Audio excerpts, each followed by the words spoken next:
بسم اللہ الرحمن الرحیم۔ السلام علیکم۔ یہ کتاب آپ کے لیے کاشان بصیرت کی جانب سے ریکارڈ کی جا رہی ہے۔ پارٹ نمبر 1، کتاب عدل الہی امام خمینی کی نگاہ میں، تالیف امام خمینی رحمۃ اللہ علیہ،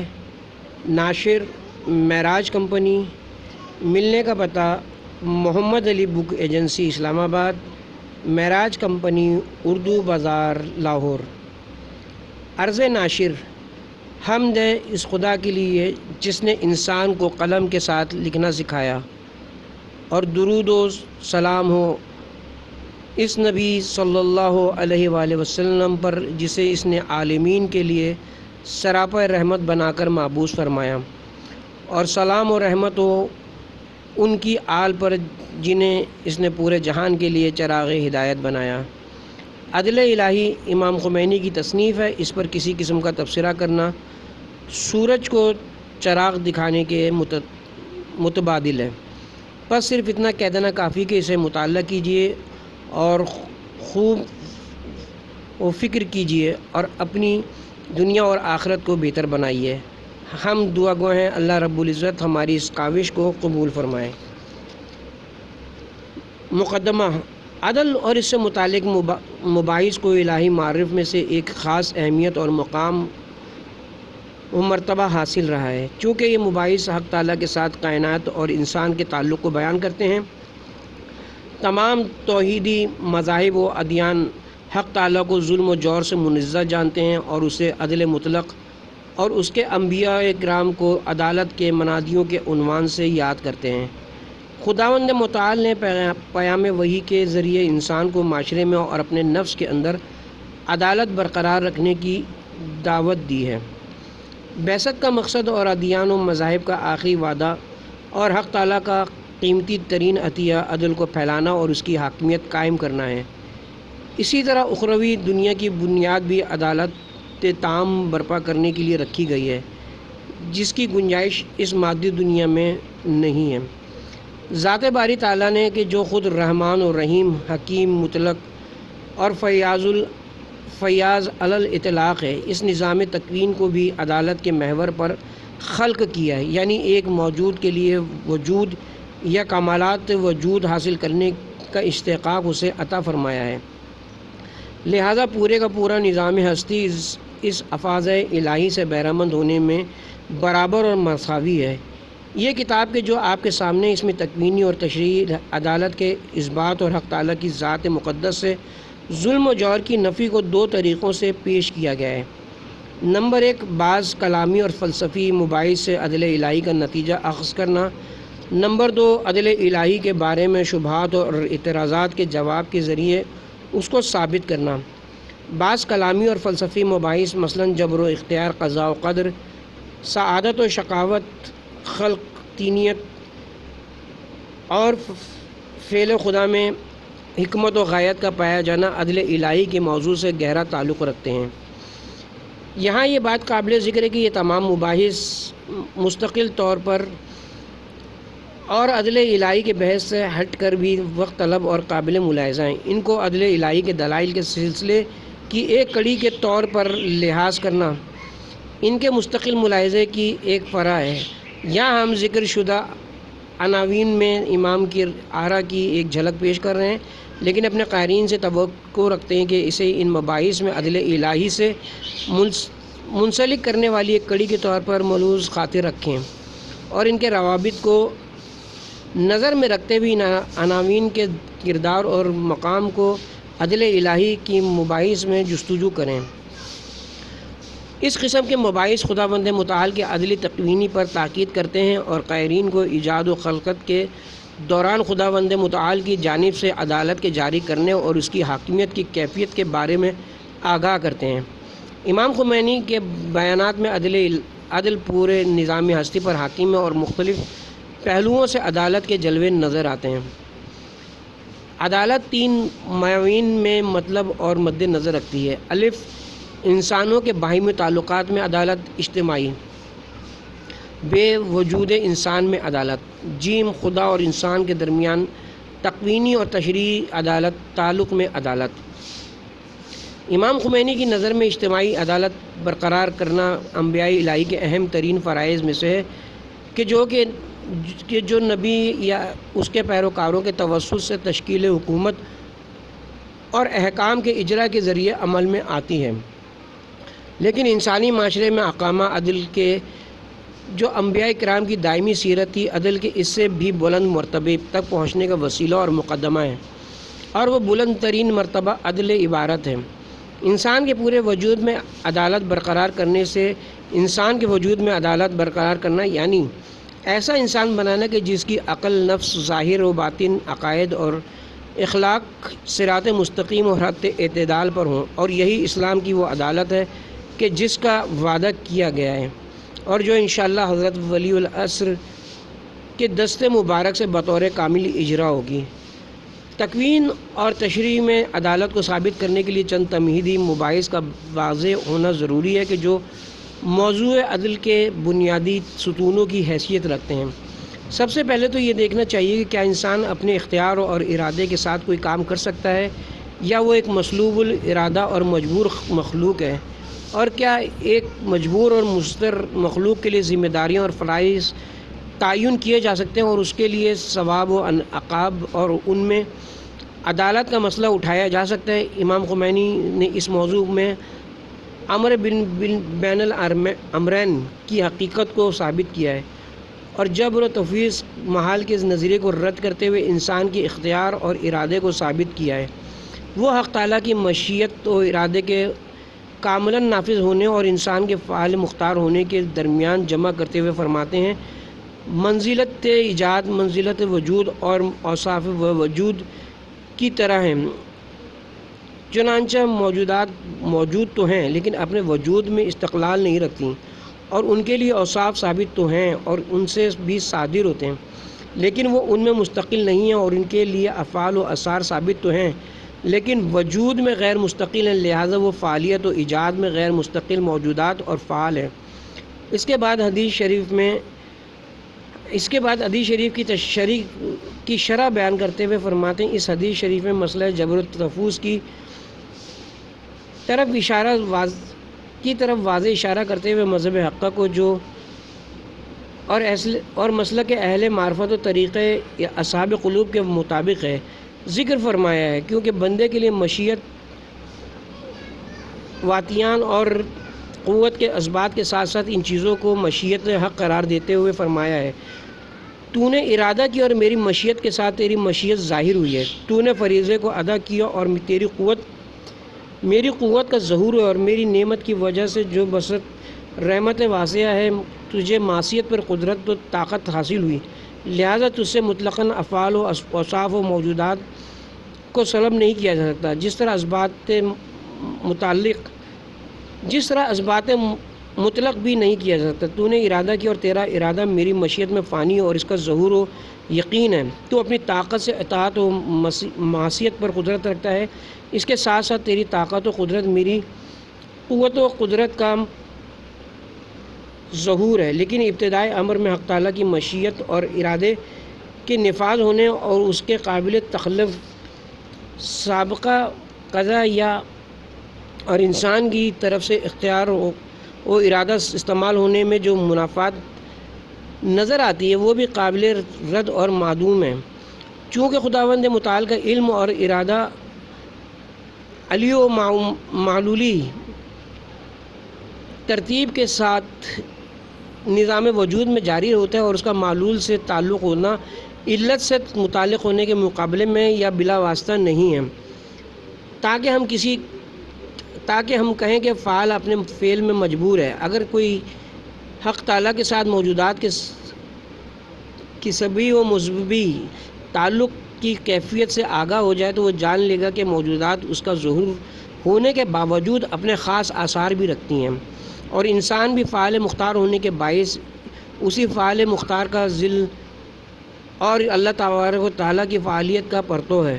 پس نتیجہ یہ کہ انسان کے فعال مختار ہونے اور حق تعالیٰ کے ارادے کے نظام عدم کے ساتھ متعلق ہونے میں کوئی منافات نہیں ہے۔ موضوع عدل کے بنیادی اور اہم ترین مباحث میں سے قضاء و قدر کی بحث ہے۔ اس بات کے واضح ہو جانے سے کہ کیا قضاء و قدر نے ہر شخص کی حتمی سرنوشت رقم کر دی ہے، یا یہ کہ قضا میں تبدیلی اور تقدیر کو بدلنے کا امکان موجود ہے، اور جبر و اختیار اور سعادت و شقاوت ذاتی کے ساتھ قضاء و قدر کے تعلق کے بیان سے معلوم ہو جاتا ہے کہ آیا انسان پر حق تعالیٰ کی عادلانہ حاکمیت قائم ہو سکتی ہے یا نہیں۔ یہاں امام خمینی قضاء و قدر کو مختلف مراتب کا حامل جانتے ہیں، اور ہر مرتبے کے احکام کی طرف اشارہ کرتے ہوئے حتمی اور ناقابل تغیر قضا اور تبدیل نہ ہونے والی تقدیر کو عالم عیان اور نشہ علمیہ سے متعلق قرار دیتے ہیں۔ ان کا اعتقاد ہے کہ قضا میں تغیر ایک ممکن الموقع بلکہ قابل وقوع چیز ہے، اور اس تغیر کا محل وقوع لوح قدر یعنی لوح قدر عینی یا عالم طبیعت ہے۔ البتہ یہاں امام خمینی اور فلسفہ کے نظریے میں فرق معلوم ہوتا ہے، کیونکہ فلاسفہ قضا میں تغیر کو لوح قدر علمی یا عالم مثال سے متعلق جانتے ہیں۔ اسی مقام پر امام خمینی قضاء و قدر کی تبدیلی اور تغیر میں ولی کامل اور ہر زمانے کے امام کے کردار کی طرف اشارہ کرتے ہوئے فرماتے ہیں، کوئی معنی نہیں کہ چونکہ لیلۃ القدر ولی کامل کی توجہ تام اور اس کے کی سلطنت ملکوتیہ کے ظہور کی رات ہے، اس لیے ولی کامل امام ہر عصر اور قطب ہر زمان کے نصف شریف کے توسط سے عالم طبیعت میں تغیرات و تبدیلات واقع ہوتی ہیں۔ آج ولی کامل امام عصر اور قلب زمان، لہٰذا یہ تبدیلیاں انہی کے توسط سے ہوتی ہیں، لہٰذا انہیں اختیار ہے کہ عالم طبیعت کی جس حرکت کو چاہیں دھیمی کر دیں اور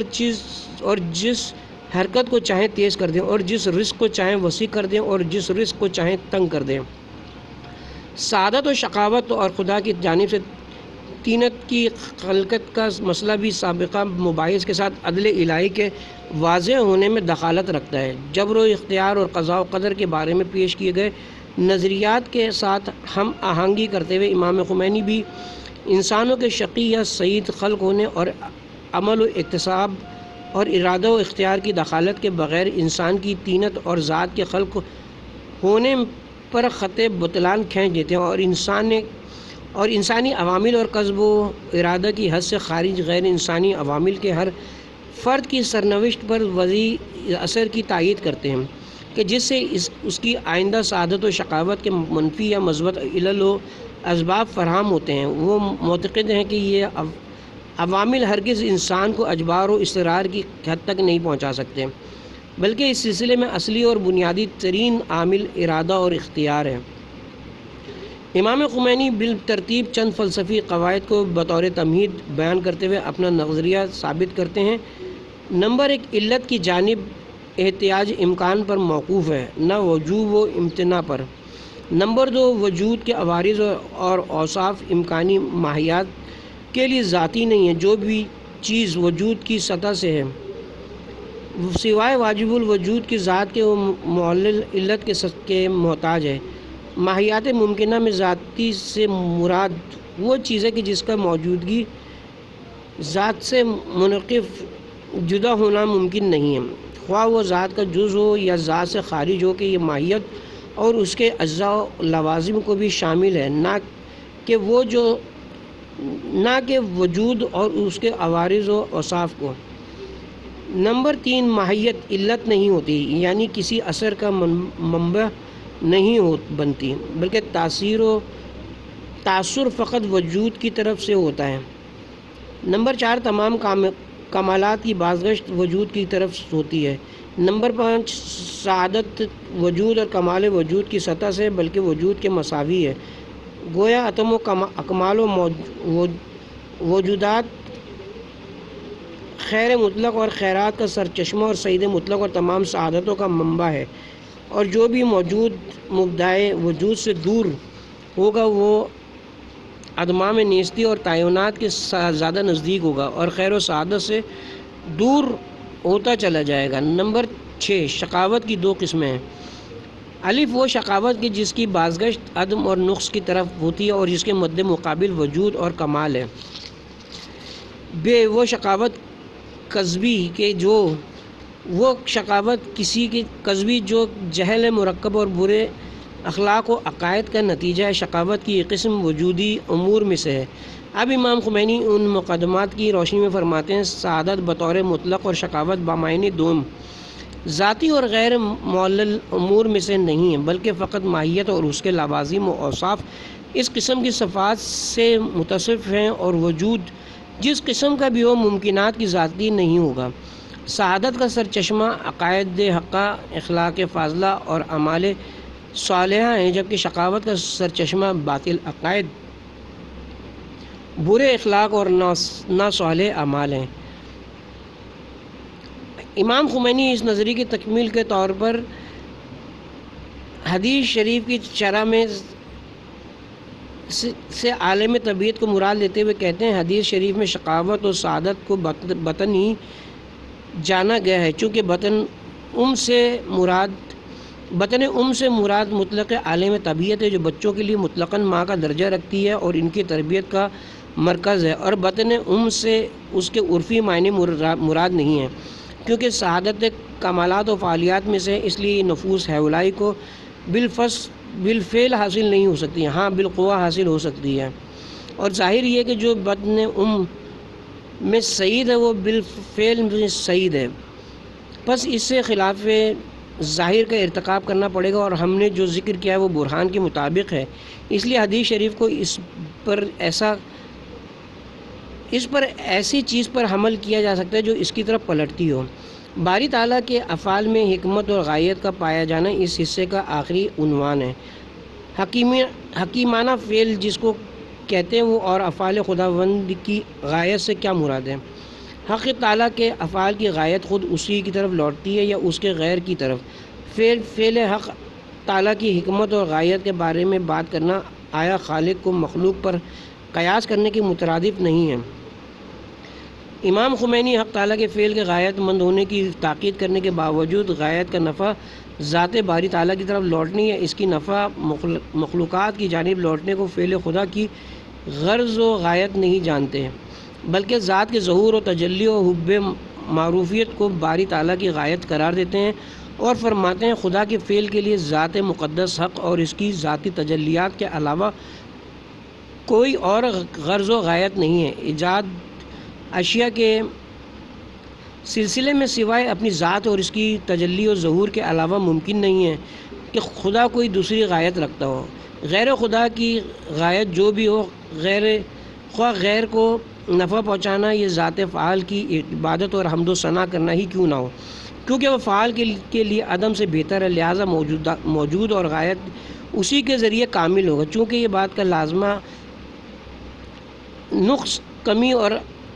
انتفاع فائدہ اٹھانا ہے، لہٰذا علی الاطلاق ذات کامل اور جمع ذات سے واجب الوجود ذات کے لیے محال ہے کہ وہ ایسی غایت رکھتا ہو۔ دوسرا حصہ عدل الہی پر ہونے والے اعتراضات اور شبہات کی تحلیل پر مشتمل ہے۔ ان شبہات میں سب سے پرانا اور مارکۃ الآراء شبہ دنیا میں نواقص، شرور و مصائب اور بلایا کا پایا جانا ہے۔ حضرت امام خمینی نے اس شبہ کا جواب فلاسفہ الہی کے مشرب کے مطابق دینے کے لیے خیر و شر اور ان دونوں کی کیفیت کی وضاحت کرتے ہوئے شرور کو شر بالذات کے جو عدیل امور میں سے اور شر بالعرض میں تقسیم کیا ہے، اور اس کے بعد خیرات کے حق تعالیٰ کے ساتھ اور شر و نواقص کے مخلوقات کے ساتھ منسوب ہونے اور پھر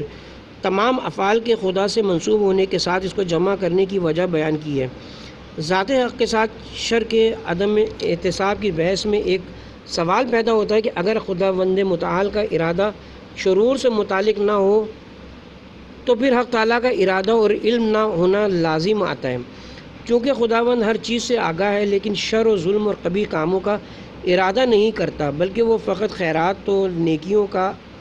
ارادہ کرتا ہے، یعنی فقط وہ ہر چیز کا علم رکھتا ہے، نہ ہر چیز کا ارادہ رکھتا ہے، بس اس کا علم اس کے ارادے کے علاوہ ہے، جبکہ خدا کا علم عین ذات باری ہے تو پھر اس کا ارادہ غیر ذات ہوگا، لہذا خداوند عالم تو ہے لیکن ذاتاً مرید ارادہ کرنے والا نہیں ہے۔ فلاسفہ اس سوال کا جو جواب دیتے ہیں اس میں وہ خیرات سے متعلق علم اور ارادے کا صفات سے موازنہ کرتے ہیں اور کہتے ہیں کہ سمیع اور بصیر ہر دو مباصرات اور مسموعات سے متعلق ہونے کے باوجود عین ذات ہیں، جبکہ مسموعات مبصرات کو شامل نہیں اور مبصرات مسموعات نہیں ہیں، لیکن اس کے باوجود ان صفات میں سے کوئی ایک بھی صفت غیر ذات شمار نہیں ہوتی۔ پس ذات حق تمام معلومات کی عالم، تمام مسموعات کی سمیع اور تمام مبصرات کی بصیر ہے۔ اسی طرح حق تعالیٰ کا ارادہ بھی فقط خیرات سے متعلق ہونے کے باوجود عین ذات بھی ہے۔ حضرت امام خمینی مذکورہ سوال کا جواب ایک اور طریقے سے دیتے ہیں، وہ کہتے ہیں وہ علم کچھ جو عین ذات حق تعالیٰ ہے اور وہ عین بساطت اور وحدت میں کشف تفصیلی بھی ہے، اس کی حقیقت وجود محض کہلاتی ہے کہ جو وحدت کی حیثیت سے تمام موجودات کو اپنے اندر سمیٹے ہوئے اور وہ کشف تام کے جو اشیاء کے علم ذاتی کے کشف کے تابع ہے، وہی بذات وجود بما ہو کر وجود کو منکشف کرنا ہے، اور شر و نقص کو کہ جن کی بازگشت عدم اور نیستی کی طرف ہوتی ہے، چونکہ یہ خود نقص کے حامل ہیں اس لیے علم ذاتی ان سے تعلق پیدا نہیں کر سکتا، لہٰذا اس قسم کے امور کا علم بالعرض ہوتا ہے۔ اسی طرح ارادہ بھی ان میں سے اسی جہت سے متعلق قرار پاتا ہے۔ پس علم و ارادہ ذاتی اور عرضی طور پر متعلق قرار پانے میں ایک دوسرے کے اہم پلہ ہوتے ہیں۔ جو چیز بھی بالذات علم کے متعلق قرار پاتی ہے، اسی ترتیب سے ارادہ بھی اس کے متعلق بن سکتا ہے، اور جس چیز کے بالعرض علم متعلق پایا جاتا ہے ارادہ بھی بالعرض اس کے متعلق بن سکتا ہے۔ عدل الہی کے باب میں ایک اور اہم ترین سوال اور شبہ اخروی ثواب اور عقاب کا دنیاوی اعمال کے ساتھ تناسب کا مسئلہ ہے۔ معترض معتقد ہے کہ دینی کتب کے مطابق جس اخروی ثواب اور عقاب کا وعدہ دیا گیا وہ دنیاوی اعمال کے ساتھ تناسب نہیں رکھتے، کیونکہ کبھی انتہائی چھوٹے سے عمل پر عظیم ثواب عطا کیا جاتا ہے اور اس کے مقابلے میں بظاہر ایک جیسے اعمال پر مختلف قسم کے ثواب دیے جاتے ہیں۔ اس شبے کے جواب میں کہتے ہیں بنیادی طور پر عالم آخرت کی بنا تفضل و کرم پر رکھی گئی ہے، نہ عمل اور اجر و ثواب کے درمیان برابری اور توازن پر۔ اگر آخرت میں توازن اور برابری معیار بن جائیں تو مذکورہ اعتراض فقط بعض اعمال تک ہی محدود نہیں رہتا، بلکہ اس صورت میں ہمیں اعتراف کرنا پڑے گا کہ تمام موارد میں اصل عمل کے مقابلے میں اجر و ثواب کی عظمت ناقابل قیاس ہے۔ اس کے علاوہ تفضل اور کرم کے موقع پر توازن اور برابری کی رعایت نہ کرنے کی بات بے معنی اور بیہودہ ہے۔ دوسرا نقطہ یہ کہ اس عالم میں کوئی چیز ہمیں چھوٹی نظر آتی ہے تو اس کا مطلب یہ نہیں کہ اس چیز کی ملکوتی و غیبی صورت بھی حقیر اور ناچیزی ہو گئی۔ ہو سکتا ہے کہ یہ چیز دنیا میں تو چھوٹی ہو لیکن اس چیز کا باطن اور ملکوت انتہائی عظمت کا حامل ہو، جیسا کہ پیغمبر اکرم صلی اللہ علیہ وسلم کی جسمانی صورت کا شمار اس عالم کی ادنا موجودات میں ہوتا تھا، لیکن آپ کی مقدس روح تمام ملوک و ملکوت پر محیط اور عالم ہستی کی خلقت کا واسطہ تھی۔ بنیادی طور پر کسی چیز کے چھوٹے یا بڑے ہونے کا حکم وہی لگا سکتا ہے جو باطنی اور ملکوتی اشیاء کے بواتر اور ملکوت کا علم رکھتا ہے، اور یہ علم سوائے معصومین کے اور کسی کے پاس نہیں تھا۔ اس کے علاوہ کسی عمل کے تمام پہلوؤں یعنی اس عمل کے آثار، عواقب اور ثمرات اور نتائج پر احاطہ رکھنا نہ فقط بعید ہے بلکہ محال ہے، اور یہ فقط خداوند متعال ہے کہ جو کسی عمل کے تمام پہلوؤں پر احاطہ اور آگاہی رکھ سکتا ہے۔ بس ہم یہ نہیں کہہ سکتے کہ چونکہ فلاں عمل چھوٹا ہے لیکن اس پر جو ثواب اور اجر دیا گیا ہے وہ بہت بڑا ہے۔ تناسب اور عدالت رعایت نہ کرنے کا لازمہ ہے۔ رہا دوسرا سوال یہ کہ خدا کی جانب سے ایک جیسے اعمال پر مختلف قسم کی جزا اور ثواب دینے میں عدالت کی رعایت نہیں ہوئی۔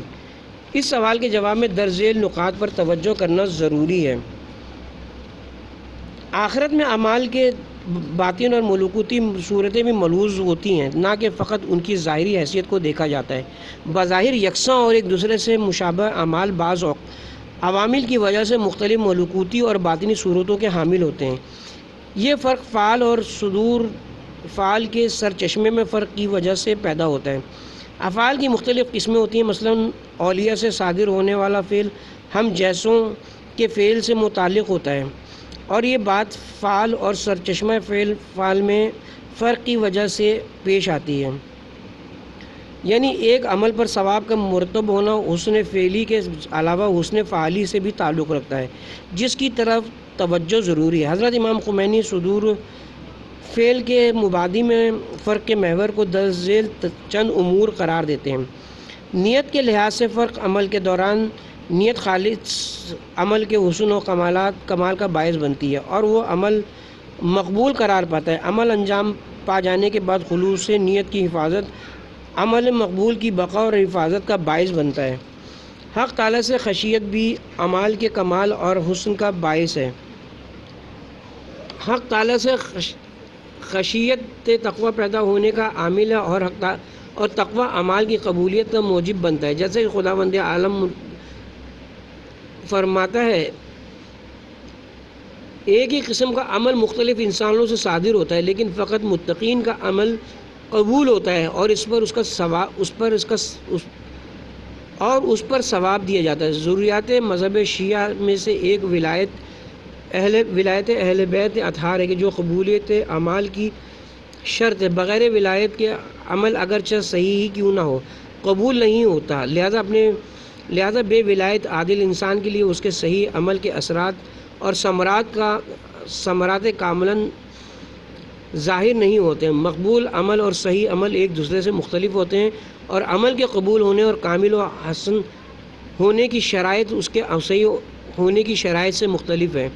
اعمال کی مشابہت کے باوجود اجر و ثواب کے مختلف نہ ہونے کا اعتراض اس وقت درست تھا کہ جب ہم اطمینان رکھتے ہوں کہ ان تمام اعمال کے یکساں طور پر صحیح ہونے کی شرائط کے علاوہ یہ اعمال مقبول ہونے میں بھی ایک دوسرے کے ساتھ یکساں ہیں، لیکن اعمال کے کمال اور حسن میں اختلاف کی صورت میں ان کے مقبول ہونے میں فرق کے باوجود ان میں مشابہت کا دعویٰ بے بنیاد ہے، لہذا اجر و ثواب میں برابری کا تقاضا بھی بے بنیاد اور ناقابل قبول ہوگا۔ عمل کو اپنے ایجاد کرنے کی علت کے علاوہ اپنے باقی رہنے کی علت بھی ضرورت ہوتی ہے، اور عمل کا جزا یا سزا پانے کے وقت تک باقی رہنا من جملہ عوامل میں سے ہے جن کی طرف مذکورہ شبہ کے رفع ہونے کے لیے توجہ کرنا ضروری ہے۔ اعمال کو صحت و کمال اور مقبولیت کی شرائط کا حامل ہونے کے بعد قیامت تک باقی اور محفوظ بھی رہنا چاہیے، چونکہ اعمال صادر ہونے کے بعد بعض اوقات کچھ آفات کے شکار ہو جاتے ہیں جن کی وجہ سے عالم آخرت کی طرف منتقل نہیں ہو سکتے۔ من جملہ آفات اعمال میں ایک حبط و مو اور تغیر و تبدیل ہے کہ جو کہ ایک ریزن کی طرح راستے میں ہی انسان کی سعی و کوشش کو غارت کر دیتے ہیں اور اسے اپنے خیال و گمان کے باوجود خالی ہاتھ اس دنیا سے ابدی دنیا کی طرف منتقل کر دیتے ہیں۔ ایک دوسرا اعتراض شفاعت کے باب میں کیا جاتا ہے۔ شفاعت اسلام کے مسلمہ اور قطعی امور سے ہے۔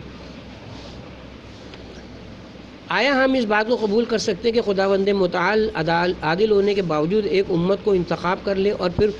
اپنے خاص لوگوں کی درخواست پر بہت آسانی سے اس امت سے درگزر کر لے اور اس پر اپنی نعمتوں اور مواجب کی بخشش کر دے، لیکن دوسرے انسانوں کے ساتھ انتہائی دقت اور سختی کے ساتھ پیش آئے اور ان کے بارے میں کسی قسم کے واسطے اور عفو و بخشش کے تقاضے کو قبول نہ کرے؟ امام خمینی اس اعتراض کے جواب میں سب سے پہلے شفاعت کا حقیقی اور صحیح معنی بیان کرتے ہیں تاکہ شفاعت کے بارے میں بہت سی غلط فہمیوں کا ازالہ ہو جائے۔ شفاعت شفیع سے جس کا معنی جفت ہونا اور دو چیزوں کا ملنا ہے۔ ولی خدا کی ولایت عظمیٰ کا نور مومن کے نور کے ساتھ جفت ہو کر اسے اپنی جانب لے جاتا ہے۔ یہاں واضح ہے کہ شافع اور مشفوع کے درمیان ایک قسم کا تناسب ہوگا تو وہ باہم ملیں گے اور ان کے نور آپس میں جفت ہو سکیں گے۔ شافعین کی شفاعت تناسب اور تجاذب باطنی کے بغیر مفت اور بغیر کسی وجہ کے حاصل نہیں ہوتی۔ شافعین اور مشفوع کے درمیان قطعاً ایک اخلاقی، معنوی اور روحانی رابطہ برقرار ہونا چاہیے تاکہ شفاعت کا ثمر بخشش ثابت ہو۔ اخروی امور اعتباری اور قراردادی بھی نہیں ہے تاکہ ایک گروہ کی اس درخواست پر ان سے چشم پوشی کر لی جائے، بلکہ یہ حقیقی امور ہیں۔ جب تک عقوبت کا حقیقی استحقاق ختم نہیں ہو جاتا وہ باقی رہتی ہیں۔ شفاعت، سکرات موت اور فشار قبر وغیرہ اور عقوبت و عذاب کے حقیقی و ذاتی استحقاق کو تدریجاً ختم کرتی ہیں۔ شفاعت رحمت کی اخروی تجلیات میں سے یہ رحمت دنیا میں ہدایت کی صورت میں اور آخرت میں شفاعت کی صورت میں جلوہ گر ہوتی ہے۔ ہدایت اور شفاعت کی واقعیت ایک ہی سکے کے دو رخ ہیں اور ایک ہی حقیقت کے ظاہر و باطن ہیں۔ ہدایت پذیری اور عمل کی دنیا میں رحمت خدا کو ہدایت کہا جاتا ہے، جبکہ حساب و مغفرت کے دن اس کی رحمت کا نام شفاعت ہے۔ آخرت میں شفاعت اور دنیا میں ہدایت کے باہمی تعلق پر توجہ سے یہ بات روشن ہو جاتی ہے کہ شفاعت کی قبولیت اور اجرائے عدالت کے درمیان کسی قسم کی منافات نہیں ہے، چونکہ شفاعت آخرت میں دینوی ہدایت کا باطن اس کی اخروی شکل اور رحمت پروردگار کی تجلی ہے، اور اس سے انسان اسی وقت اور اسی قدر مقدار میں بہرہ مند ہو سکے گا جتنا وہ دنیا میں ہدایت سے بہرہ مند ہوا ہے۔ معصومین علیہم السلام کے وسیلے سے طلب مغفرت اور شفاعت کی بحث کے بعد مناسب ہے کہ آخرت میں اعمال کے قبول اور رد ہونے میں ائمہ طاہرین کے حب و بغض کی تاثیر کی جانب بھی اشارہ کیا جائے۔ مذہب شیعہ کے اعتقاد میں سے ایک اعمال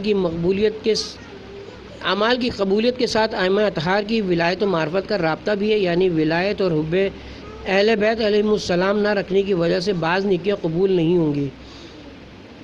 اور اہل بیت کے محبین کے بعض گناہوں اور لغزشوں کو اس ولایت اور محبت کے سبب بخش دیا جائے گا۔ اہل بیت کی ولایت کی حدود اس حد تک پھیلی ہوئی ہے کہ ایمان اس وقت تک حاصل نہیں ہوتا جب تک حضرت علی علیہ السلام اور ان کے معصوم اوصیاء کی ولایت نہ ہو، بلکہ خدا اور رسول صلی اللہ علیہ وآلہ وسلم پر ایمان بھی ولایت کے بغیر قبول نہیں ہوتا۔ اس وقت یہ سوال یہ پیدا ہوتا ہے کہ آخر کس طرح ولایت اور محبت اہل بیت عمل صالح کی جگہ لے لیتی ہیں اور عذاب و آتش سے نجات کا سبب بن جاتی ہے، اور ان ذوات مقدسہ کی محبت اور مودت کے بغیر حتیٰ انسان کے نیک اعمال تک قبول کیوں نہیں ہوتے، اور ان پر اجر و ثواب کیوں نہیں ملتا، اور وہ اخروی لحاظ سے ثمر بخش کیوں نہیں بنتے۔ آخر ہم کیسے قبول کریں کہ نیکیاں اور خیرات انجام دینے والے لوگ فقط ولایت نہ رکھنے کی وجہ سے ثواب سے محروم ہوں گے، لیکن اگر ایک محب اور موالی کی کم عملی کیوں نہ ہو